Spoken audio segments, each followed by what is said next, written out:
Work on a possible resolution to the sewage mess due for completion by April. That's our top story in our Barbados Today morning news update for Thursday, January the 11th. I'm Emmanuel Joseph. Thanks for joining us. Work on a possible resolution to the South Coast sewage mess is due for completion within 3 months' time. That's the word from Chief Executive Officer of the Barbados Hotel and Tourism Association, Rudy Grant, following a meeting last evening between management and technical team of the Barbados Water Authority, BHTA directors and management and members directly affected by the sewage overflows. The BWA updated us on the immediate plans to address the situation and indicated that this work will be completed within 3 months.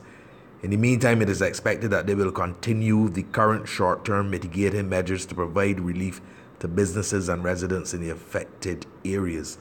It is critical, particularly as a result of the advisories issued, that there is constant assessment and review of the short-term measures implemented to ensure that there is no reoccurrence of this situation. It is imperative that every possible action is taken to safeguard Brand Barbados and the well-being of Barbadians, residents and visitors. Grant also regrets that hoteliers, staff, guests and residents on the South Coast have had to endure what he called this failure to manage the challenges of the sewage system.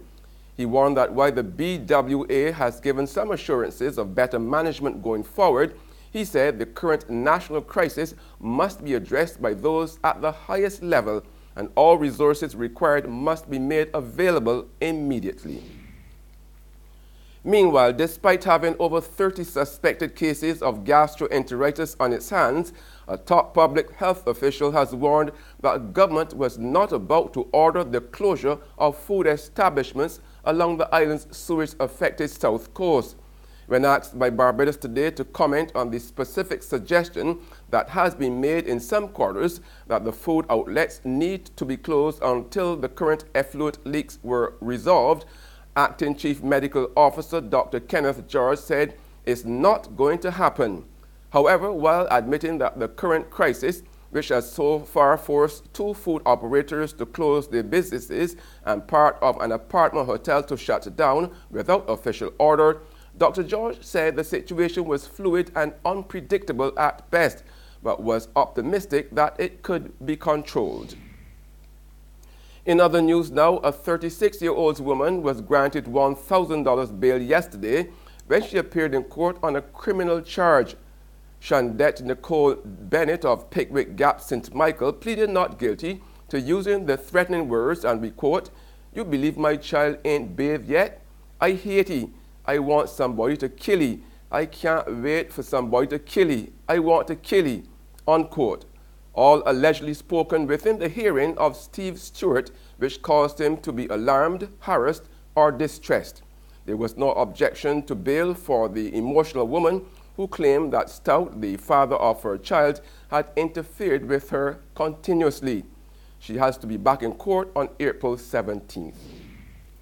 The Barbados passport has been ranked the most powerful in the Caribbean.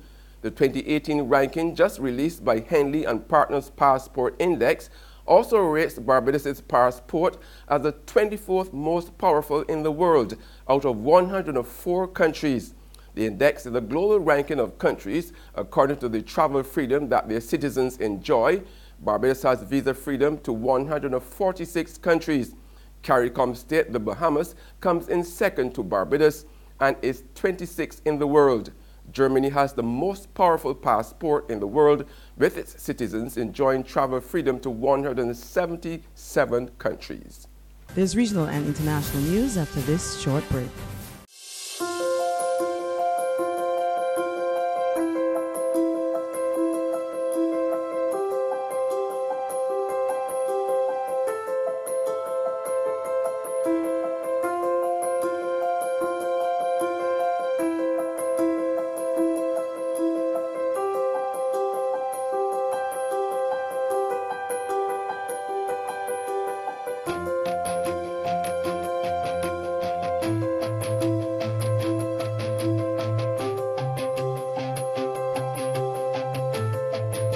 Barbados Today, news you can trust.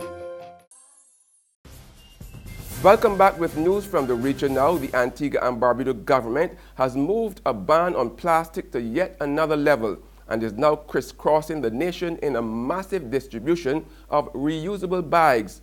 On Monday and Tuesday, technicians from the Ministry of Health and the Environment spread across the island distributing dozens of boxes to a number of grocery stores, shops and outlets. We pick up the story in this report from ABS News. All shops that were the recipients of the bags were also asked to hand over any plastic bags that were still in their possession. According to Environmental Implementation Officer in the Ministry of Health and the Environment, Indira James, the island-wide distribution project is expected to be completed by next Tuesday. The exercise forms part of the Ministry of Environment's plan to eliminate the distribution and use of the T-shirt plastic bags, which became a serious concern among environmentalists and health officials.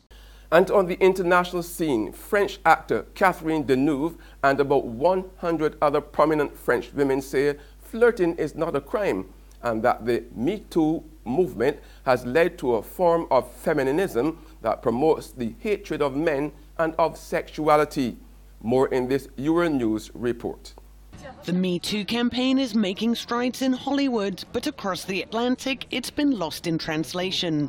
Acting legend Catherine Deneuve and 99 other French women have denounced the backlash against sexual harassment. They say it's puritanical and fueled by a hatred of men. This urge to send men to the slaughterhouse instead of helping women be more autonomous helps the enemies of sexual freedom, the 100 women said in a column published in Le Monde newspaper. France has its own anti-harassment campaign called Squeal on Your Pig. Millions of women across the country have used the hashtag to share their stories of sexual harassment. And that's news, but for the very latest, visit our website at www.barbadostoday.bb. You can also subscribe to our e-paper, email updates, or even like us on Facebook. We are also on Izumi Media in bus terminals, as well as screenplay at supermarkets and gas stations near you. You can also hear us on Mix 96.9 FM. I'm Emmanuel Joseph. Have a fantastic day.